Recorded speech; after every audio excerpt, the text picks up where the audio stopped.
हाय मित्रों, फिर से आप सभी का स्पेस एकेडमी के क्लास मास्टर ऐप पर आप सभी का स्वागत है। और आज हम संस्कृत व्याकरण के अंतर्गत आज वर्ण विचार पर चर्चा करेंगे। और देखिए, कुछ बातें यहाँ पर मैं आपको बता रहा हूँ जो परीक्षा के दृष्टिकोण से बहुत इंपॉर्टेंट है। ठीक है, तो आइए थोड़ी सी चर्चा यहाँ पर कर लेते हैं। उससे बहुत सारी जानकारी इसमें आप सबके पास होगी। हाँ, कुछ चीज़ें हम बता दे रहे हैं यहाँ, ठीक है, जो आप थोड़ा सा इसको देखेंगे आपको मजा आएगा।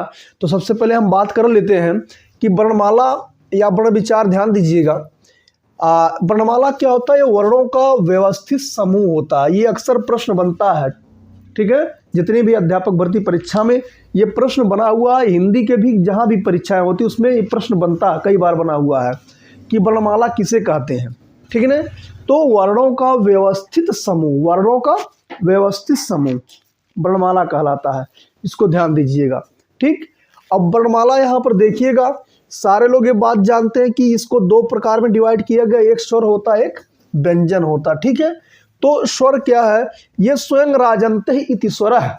ऐसा माना गया है कि जो स्वर स्वयं उच्चरित होता हो, स्वयं राजन्ते इति स्वर है, यानी कि जो स्वयं से यानी कि बिना किसी की सहायता से उच्चरित होता है, स्वतंत्र उच्चारण होता है।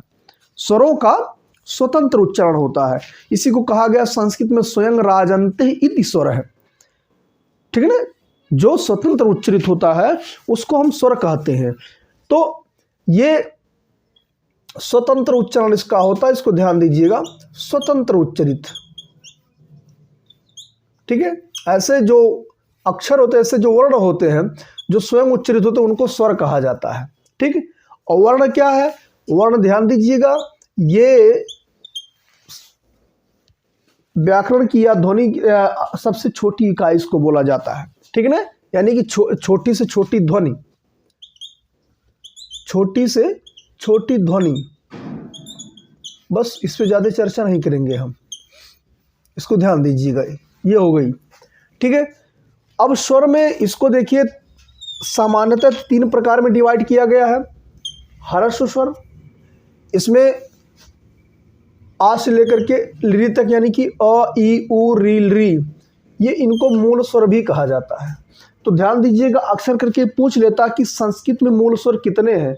तो संस्कृत में मूल स्वर जो होते हैं इनकी संख्या 5 होती है, जबकि हिंदी में 4 होती है। इसको ध्यान दीजिएगा, हिंदी में 4 लिया जाता, उसमें ली नहीं लिया जाता। ठीक है, तो यहाँ पर मूल स्वर कितने हैं? 5। अब दीर्घ स्वर, संस्कृत व्याकरण में आप यहाँ देख रहे हैं जो दीर्घ स्वर है इनकी संख्या कितनी? 7 है। लेकिन यहाँ पर एक और ले लिया जाता है, इसको री बोलते हैं, बड़ी री बोलते हैं। ठीक, यहाँ आप देख रहे हो एक बार मात्रा लगा, लेकिन यहाँ पर 2 बार मात्रा हो जाता है। तो ये सब मिला करके 8 हो जाते हैं। ठीक, यानी कि जो दीर्घ स्वर होते हैं उनकी संख्या कितनी होती है? 8 होती है। अब ये 8 और 5 दोनों मिला करके कितने हो गए? सब 13 हो गए। तो ये दिमाग में रख लीजिएगा, ठीक है। यहां पर गिन लिया जाता 13, ठीक। लेकिन आप विकल्प से कहीं कहीं पाएंगे कि इसमें स्वरों की संख्या 9 ही गिनी जाती है। यहां पर 9 ही गिनी जाती है, इसको ध्यान दीजिएगा, ठीक है। और उसमें 11, हिंदी में 11 स्वर गिने जाते हैं। विकल्प से 13 भी आप याद रखेंगे। अब ध्यान दीजिएगा, आ जाते हैं हम लोग प्लुत स्वर। प्लुत स्वर का मतलब होता है कि जिसको बोलने में 3 मात्रा का समय लगता है। ठीक है ना? इसको बोलने में 3 मात्रा का समय लगता है, इसको ध्यान दीजिएगा, 3 मात्रा का समय लगता है इसको प्लुत स्वर। इसमें वही मात्रा 3 के लिए 3 लगा दिया जाता है, जैसे ओम वगैरह हो गया। ठीक है, अब आ जाते हैं, इसको ध्यान दीजिए कि इधर हम ए, आई, ओ, औ, ये जो है ए, आई, ओ, औ, इनको संयुक्त स्वर कहा जाता है। और संयुक्त स्वर क्यों कहा जाता है? क्योंकि ये दो स्वरों से मिलकर बने हैं। तो ये बहुत इंपॉर्टेंट है, इसको याद रखना जरूरी है। और याद कैसे रखेंगे कि इसको हम लोग गलत उच्चरित करते हैं। हम लोग जो उच्चारण करते हैं ये गलत उच्चारण करते हैं, जबकि हमको सही उच्चारण इसका करना चाहिए। देखिए, आई, अगर आपके दिमाग में ये बात बैठ जाए कि इसको आज से हम ऐसे ही बोलेंगे, तो ये सही उच्चारण, शुद्ध उच्चारण यही होता है, आई, आए, औ, औ। तो इस तरह बोलने का प्रयास करिए। ए को ए मत कहिए, आई कहिए। आई, आए, आऊ, आओ, आई, आए, आऊ, आओ। तो इस तरह बोलेंगे तो इससे आप क्लियर हो जाएगा, स्पष्ट आप हो जाएगा कि किन किन स्वर से मिलकर बना हुआ है। ठीक है। अब यहाँ पर कुछ और, ये इतनी चीज़ें थी। इसके अलावा भी स्वर के कुछ और भेद होते हैं जो संस्कृत व्याकरण में है, लेकिन उसको बहुत कम लोग मतलब कहीं कहीं पूछता है। उसको उदात्त, अनुदात्त और समाहार बोलते हैं। ठीक है ना, इसको ध्यान दीजिए। स्वरित बोलते हैं, उदात्त, अनुदात्त और स्वरित। ये संस्कृत, ये वैदिक मंत्रों में इसका प्रयोग होता है। ठीक है ना, कि मतलब जो वैदिक मंत्रों में इसका प्रयोग होता है, तो जो उदात्त का मतलब होता है उच्चई उदात्त है। उच्चई, जो ऊंचे स्वर बोले जाते हैं उनको उदात्त स्वर कहा जाता है। जो नीचे बोले जाते हैं उनको अनुदात्त कहा जाता है। और जो समांतर बोले जाते हैं उनको हम स्वरित कहते हैं, समाहार। इसको याद रखिएगा। ठीक है, उदात्त, अनुदात्त और स्वरित। अब इधर देखिएगा, कुछ हम भेद बता दे रहे हैं। जैसे इसमें अ, ई, उ, री, ये जो चार होते हैं मूल स्वर, इन चार मूल स्वरों का 18 भेद होता है। इसको ध्यान दीजिएगा, कभी कभी प्रश्न बन जाता है, उसमें लिख देगा कि इसमें से किसके 18 भेद हैं। 18 भेद है।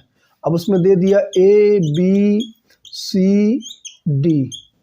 अब इसमें आ दे दिया, इसमें री दे दिया या बड़ा दे दिया, इसमें ए दे दिया, इसमें आपका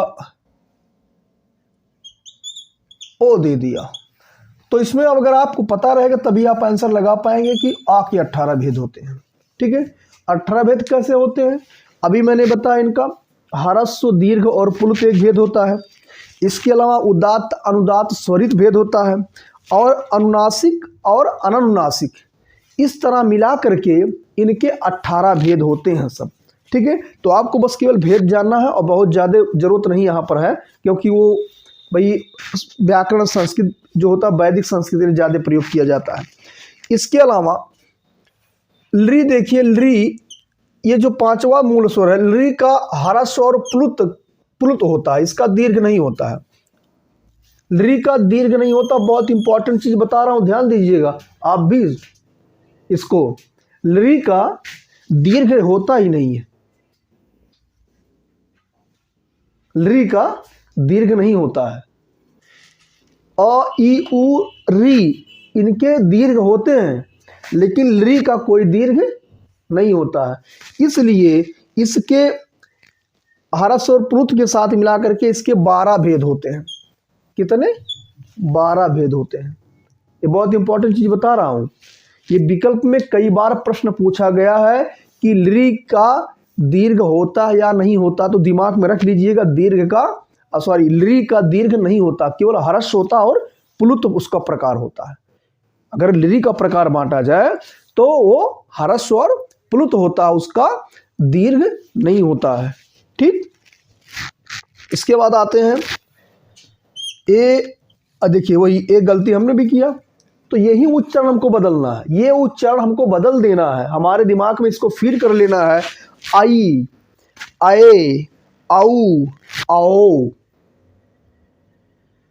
समझ आ रहा है?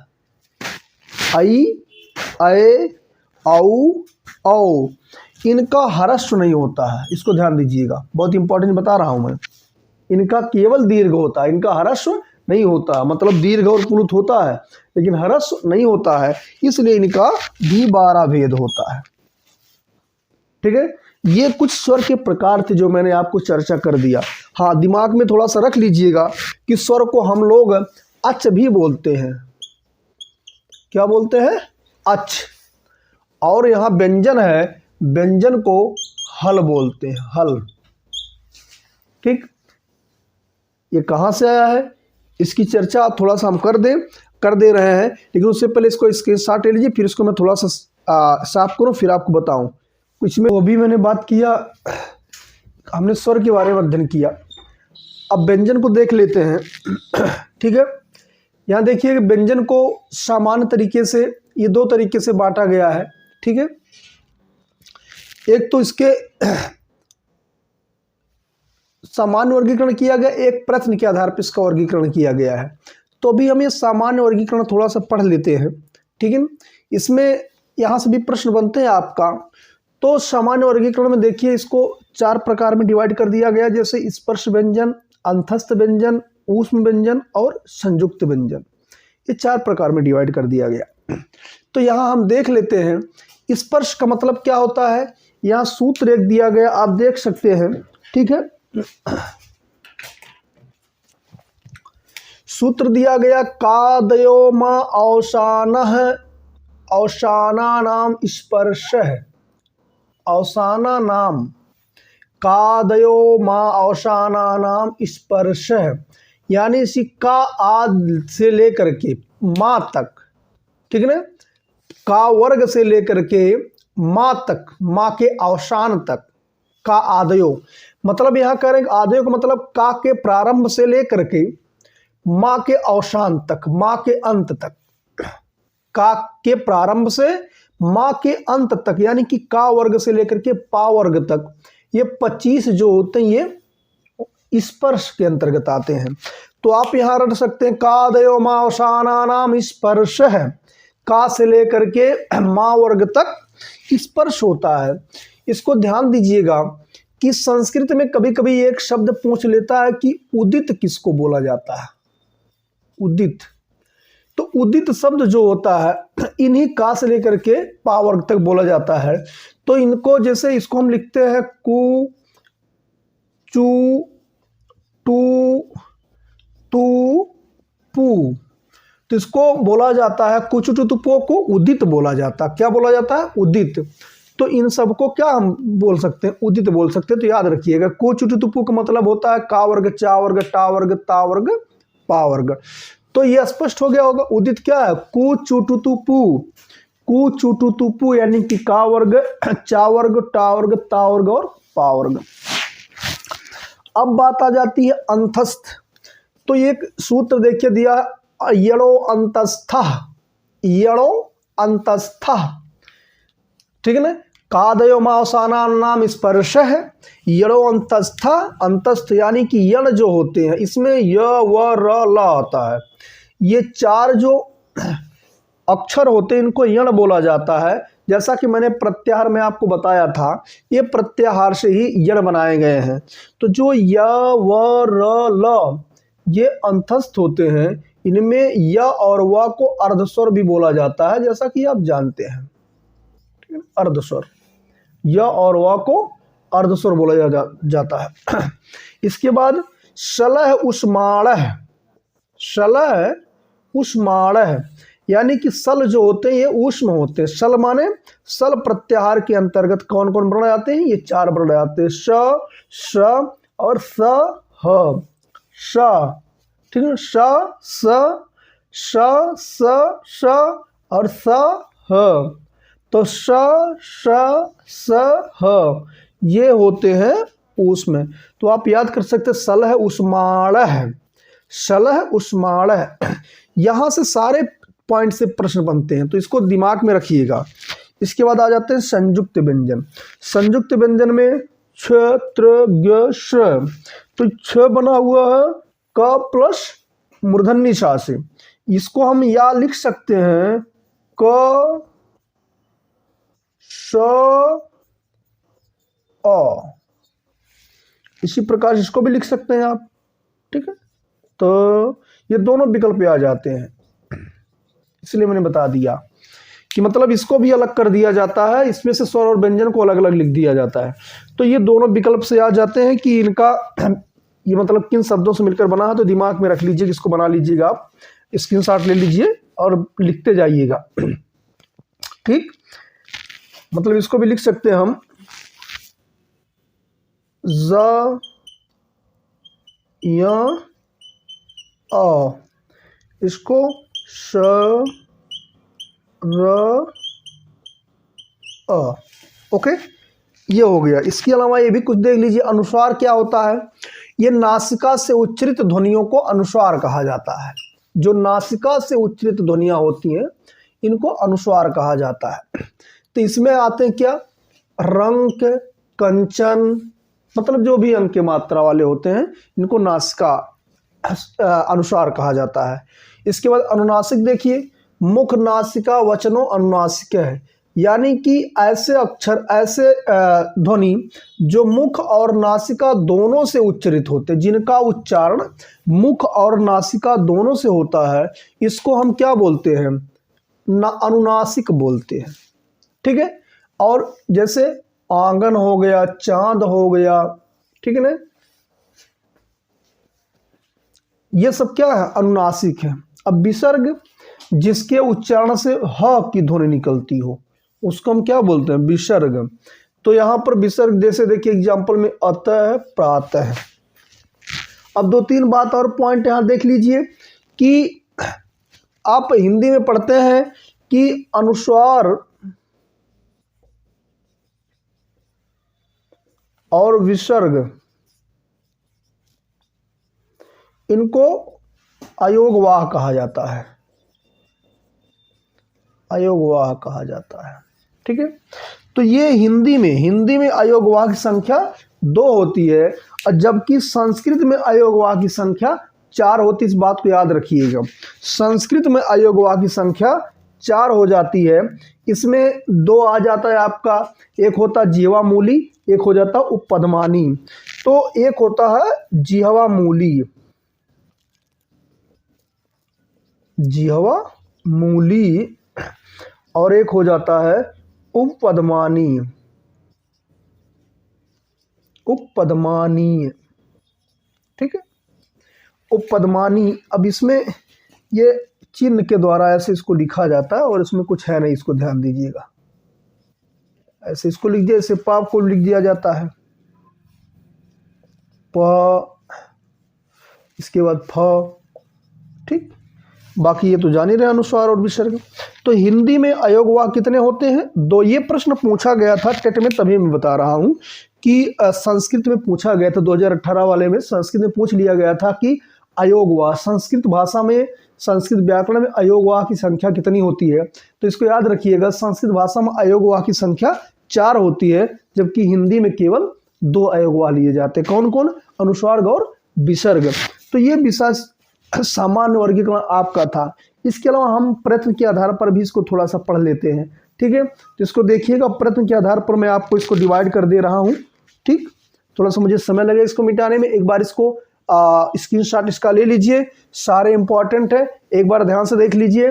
कादयो मावसाना नाम स्पर्श है, का से लेकर पावर्ग तक ये स्पर्श होते हैं। यणो अंतस्था या वाराला यानी कि अंतस्थ होते हैं, यण होते हैं। शल उष्माण है, शल के अंतर्गत शाह होते हैं, ये ऊष्म होते हैं। संयुक्त व्यंजन में छात्राज्ञा ये से बनते हैं। ठीक है ना। अयोगवाह की संख्या संस्कृत में 4 होती है, अनुस्वार विसर्ग जिह्वामूली उपपदमानी। ठीक है। इसके अलावा इधर देखिए अनुस्वार में ये देख लीजिए अंक के मात्रा वाले। अनुनासिक क्या होते हैं? जो मुख और नासिका दोनों से उच्चारित होते हैं, उनको हम अनुनासिक कहते हैं। आंगन हो गया, चांद हो गया। इसके अलावा विसर्ग देखिए, जिसमें ह की ध्वनि निकलती है, जैसे अतः हो गया, प्रातः हो गया। तो ये सामान्य वर्गीकरण था, इसको एक बार ध्यान से देखेंगे तो आपको सारी चीजें यहाँ से क्लियर हो जाएगी। ठीक है। अब इसके अलावा हम थोड़ा सा प्रश्न के आधार पर पढ़ लेते हैं कि प्रश्न के आधार पर क्या होते हैं व्यंजन के प्रकार। ठीक है, फिर उसके बाद हम उच्चारण स्थान पढ़ेंगे। ठीक है। हाँ, तो हाँ मित्रों, जैसे कि अभी मैंने बात किया कि आपको स्वर और व्यंजन मैंने बताया, उसी में ये प्रश्न होते। देखिए ये प्रश्न क्या होते हैं कि ये जो वर्णों के उच्चारण में जो प्रयास किया जाता है, ठीक है ना, वर्णों के उच्चारण में किया गया प्रयास, इसी को हम प्रश्न कहते हैं। और प्रश्न संस्कृत में लिखा गया है लघु सिद्धांत कौमुदी में, यत्ना द्विधा आभ्यंतर बाह्य च, यानी कि जो यत्न होते हैं, जो प्रश्न होते हैं, ये 2 प्रकार के होते हैं, आभ्यंतर और बाह्य। तो आपको यहाँ पर यह ध्यान देना है कि आभ्यंतर प्रश्न कितने प्रकार के होते हैं? तो इसका आंसर है 5। आभ्यंतर प्रश्न कितने प्रकार के होते हैं? 5 प्रकार के। ठीक है। तो ये 5 प्रकार में कौन है? इसका सूत्र देखिए कि इस पृष्ठे ईसत इस पृष्ठे ईसत विवृत विवृत संवृत्त भेदात है। ठीक है, इस पृष्ठे ईसत इस पृष्ठे ईसत विवृत विवृत संवृत्त भेदात है, यानी कि इस पृष्ठ ईसत इस पृष्ठ, अब इस पृष्ठ मतलब वही स्पर्श था तो ये का से लेकर मा तक होता है। ईसत इस पृष्ठ, इसके अंतर्गत वही अंतस्थ आते हैं जो आपका या वाराला। ईशद विवृत के अंतर्गत सभी ऊष्म व्यंजन आते हैं। ठीक है, श श श हा। विवृत में सभी स्वर आ जाते हैं, यानी अच आ जाता है पूरा। और संवृत में अ आता है, ये प्रयोग दशा में संवृत होता है लेकिन प्रक्रिया दशा में ये विवृत हो जाता है। तो आपको इतना याद रखना है कि प्रयोग दशा में अ जो होता है संवृत होता है। प्रश्न इस तरह बन सकता है कि प्रयोग दशा में अ है संवृत विवृत ईसद विवृत या, तो आपको याद रखना प्रयोग दशा में ये संवृत होता है लेकिन प्रक्रिया में ये विवृत होता है। तो इतना याद करना इसको है। एक बार फिर से मैं रिवाइज कर दूं। आभ्यंतर प्रश्न 5 प्रकार के होते हैं। इस पृष्ठ, इसके अंतर्गत का से लेकर मा तक होते हैं। ईसत इस पृष्ठ, इसको हम अंतस्थ बोलते हैं, यण बोलते हैं। ठीक है, अण या अंतस्थ ईसत पृष्ठ है, उसमें ईसद विवृत्त है, अचह विवृत्त है और असंवृत्त। इस तरीके से इसको एक बार ध्यान से देख लेंगे तो आपके दिमाग में फिट हो जाएगा। ईसत इस पृष्ठ या वाराला, ईसद विवृत श श श, विवृत सभी स्वर और संवृत में आ आता है। अब हम बात कर लेते हैं बाह्य प्रत्न। बाह्य प्रत्न जो होते हैं ये 11 होते हैं, इनकी संख्या 11 होती है। ठीक, अब इसमें जो इंपॉर्टेंट चीजें पूछी जाती है, इसमें आपका घोष, अघोष, अल्प प्राण, महाप्राण, ये 4 ही पूछे जाते हैं। हाँ, लेकिन आपको याद रखना कि बाह्य प्रत्नों की संख्या कितनी होती है, तो 11 होती है। बाह्य प्रत्नों की संख्या कितनी होती है, तो 11 होती है। ठीक है, अब इसमें घोष में क्या आता है, तो अब ये इसका एक फार्मूला पूरा सूत्र, अभी मैं सूत्र आपको बता दूं तो शायद उससे आप दिमाग में ना रख पाए। ठीक है ना, इसका सूत्र एक है खरो बिबारा श्वासा घोषश्च, सॉरी, खरो बिबारा श्वासा अघोषश्च और हसो शवारा नादा घोषश्च। ठीक है ना, खरो बिबारा श्वासा अघोषश्च, ये फार्मूला पूरा इसका। ठीक है ना, अगर देखना चाहे तो खरो विवारा श्वासा अघोषश्च, यानी कि खर प्रत्याहार के अंतर्गत विवार श्वास अघोष आते हैं। खर प्रत्याहार, ये खर प्रत्याहार है। खर प्रत्याहार के जितने वर्ण होते हैं वो क्या होते हैं, विवार होते हैं, श्वास होते हैं और अघोष आते हैं। और हसो संवारा, देखिए हसो संवारा नादा घोषश्च, हसो संवारा, हसो संवारा नादा घोषश्च। ठीक है ना, नादा घोषश्च। तो इस तरीके से ये बात याद रख लीजिए दिमाग में। घोष में तो ये सूत्र बहुत ज़्यादा दिमाग में रखने की जरूरत नहीं है, याद भी नहीं होगा तो जरूरत भी नहीं है, लेकिन इतना याद करने की जरूरत है कि बाह्य प्रत्न 11 होते। कौन कौन होते हैं, घोष, अघोष, अल्प प्राण, महाप्राण, विवार, श्वास, संवार, नाद, उदात्त, अनुदात्त और स्वरित। ठीक है, उदात्त, अनुदात्त, स्वरित मैंने इसके पहले चर्चा कर ही दिया था कि एक स्वर का एक प्रकार होता है, ये वैदिक मंत्रों में इसका उपयोग किया जाता है। ठीक है ना, और घोष के अंतर्गत देखिए ये 60 तरीके से मैंने आपको बता दिया, किसको याद कर सकते, 345 प्लस अंतस्थ प्लस सभी स्वर ह, सभी स्वर ह, मतलब वर्गों का तीसरा, चौथा, पांचवा वर्ण, सभी अंतस्थ यावाराला, सभी स्वर और ह, ये सभी क्या होते हैं, घोष होते हैं। तो इसको ध्यान से एक बार पढ़ लीजिएगा। ठीक है, दिमाग में रखेंगे 345 प्लस यण प्लस सभी स्वर ह, या लिख सकते 345 प्लस अंतस्थ प्लस सभी स्वर ह, या घोष है। अघोष के अंतर्गत आता है वर्गों का पहला, दूसरा और श श श, अब यहाँ ध्यान दीजिएगा, 5 दूनी 10, 3 13 इस संख्या इनकी होती है। 5 दूना 10, 3 13 इनकी संख्या होती है। लेकिन उनकी संख्या 5 3 15, 4 19 और 19 1 20, अब 20 10 30 33 हो जाएगी यदि सभी स्वर को लिया जाए तो, क्योंकि संस्कृत में हम स्वर 9 13 गिनते हैं। ठीक है, लेकिन ऑथेंटिक आप 9 ही मानिएगा, क्योंकि 9 ही विकल्प में दे देता है। अल्प प्राण के अंतर्गत क्या आता है? 1 3 5 और यण आता है। यानी कि अल्प प्राण में आपका वर्गों का पहला, तीसरा, पांचवा और यण यानी कि या वार वाला, ये अल्प प्राण होते हैं। अल्प प्राण में याद रखिएगा 135 प्लस यण, ऐसे याद रखिए यार, 135 प्लस यण।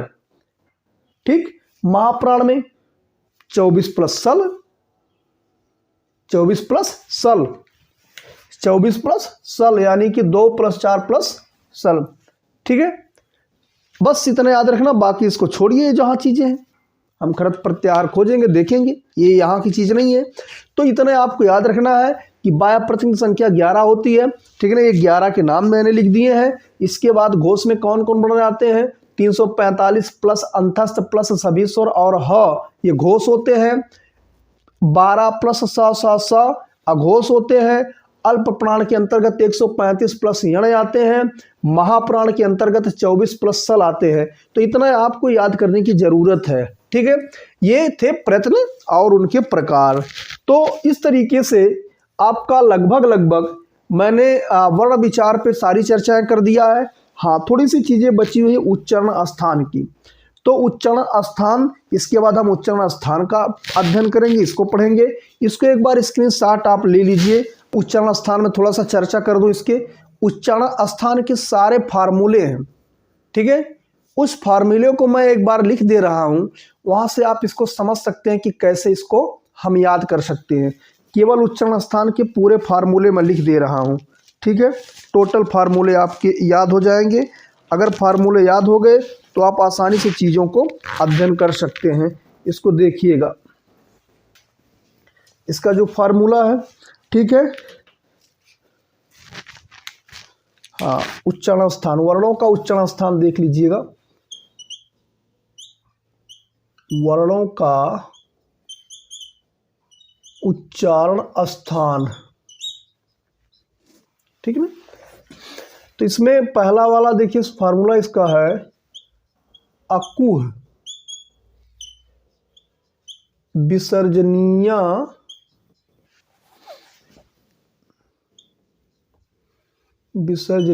नाम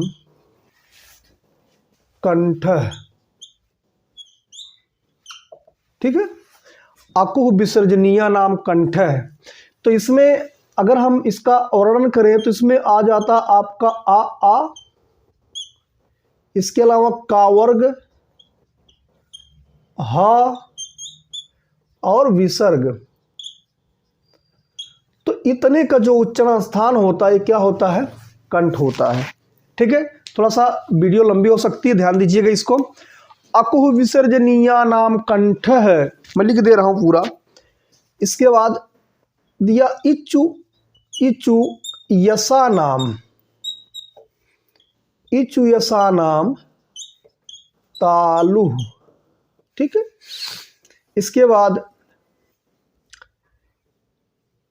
ऋतु रसाणाम,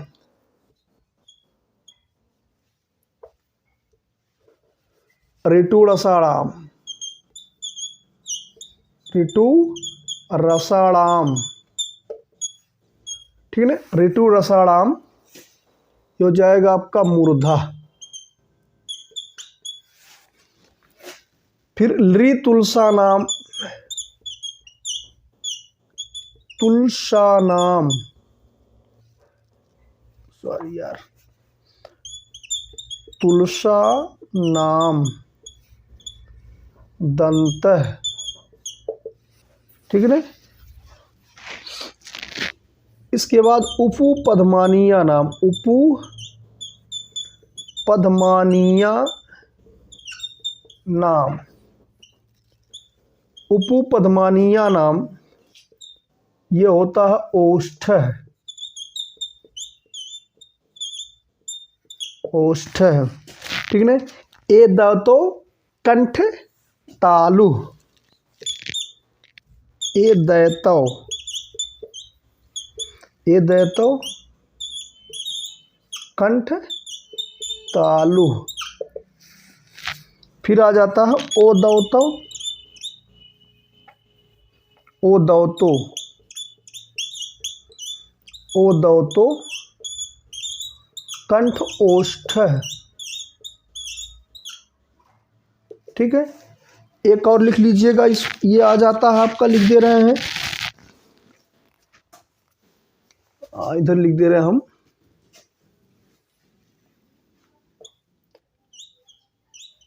वकारस दंत ओष्ठ, ठीक है। यानी कि वा का जो उच्चारण स्थान है ये दंत ओष्ठ होता है, ठीक है। तो इतने सारा याद करना आपको, इससे ज़्यादा याद करना। अगर ये पूरा याद हो गया आपके दिमाग में तो फिर मुझे लगता कि आपको उच्चारण स्थान कहीं से रटने की जरूरत नहीं पड़ेगी। इसको एक बार देख लीजिए ध्यान से। इच ऐसा नाम, इसमें आपका ई और ई आ जाएगा, इसके बाद पूरा चा वर्ग आ जाएगा, फिर आपका या भी आ जाएगा और शा आ जाएगा, ठीक। ये सभी उच्चारण स्थान का क्या है, तालु है। इसके बाद री टू रसाड़ाम, तो इसमें आज आपका आ जाएगा री, टा वर्ग, र और शा। इनका उच्चारण स्थान क्या है, मूर्धा है। बहुत आसान है। अगर संस्कृत में आप पढ़ लिए एक बार ध्यान से तो मुझे उम्मीद है कि आपको मज़ा आ जाएगी। ये सारी चीज़ें अगर आपने पढ़ लिया, ये सारे सूत्र आप याद कर लिए, तो एक बार ध्यान से पढ़िएगा। अकुह विसर्जनीयानाम कंठ है, इचुयसानाम तालुः, ऋटुरसाणाम मूर्धः, ऋतुलसानाम दन्तः, उपुपदमानीयानाम ओष्ठः, एदौतो कंठ तालुः, ओदौतो कंठोष्ठः, वकारश्च कंठोष्ठः। एक बार इसको मन से याद रखिएगा यार, मजा आ जाएगा। क्योंकि संस्कृत श्लोक लोग पढ़ने में मजा आ जाता है, बस केवल मन से आप पढ़ो।